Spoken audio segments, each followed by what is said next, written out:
முருகன் பக்தர்கள் அனைவருக்கும் அன்பு வணக்கங்கள்.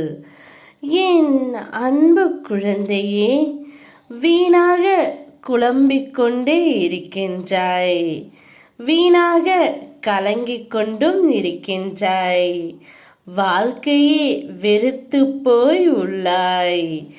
என்ன இந்த வாழ்க்கை என தோன்றும் அளவிற்கு பிரச்சனைகள் சூழ்ந்து உள்ளது என்று நீயாகவே எண்ணுகின்றாய் செல்லமே. தாங்க முடியாத பிரச்சனைகளை நான் என் குழந்தைகளுக்கு ஒரு நாளும் தருவதே இல்லை. அவ்வளவு உனக்கு வந்த போதிலும் நீ இன்று வரை என்னுடைய நாமத்தை தான் உச்சரித்து கொண்டு இருக்கின்றாய். அதுதான் இந்த அப்பாவின் மகிமை. முதலில் நீ யாருடையவர் என்பதை தெளிவாக தெரிந்து கொள்.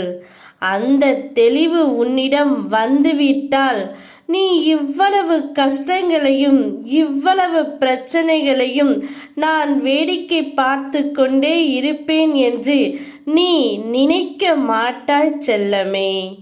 நீ யார் என்பதையும் யாருக்கு சொந்தமானது என்பதையும் முன்பே தெரிந்து கொள் செல்லமே.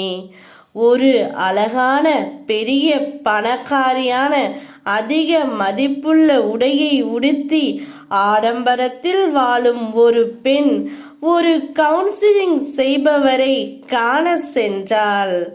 அவரிடம் என் வாழ்வு ஒரே சூனியமாக இருக்கின்றது, எவ்வளவு இருந்தும் வெற்றிடமாக உணர்கின்றேன்.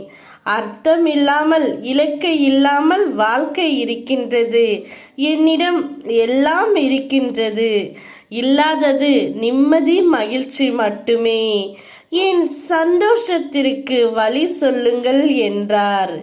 கவுன்சிலிங் செய்பவர் அவர் அலுவலகத்தை கூட்டிக் கொண்டிருந்த ஒரு பெண்மணியை அழைத்தார்.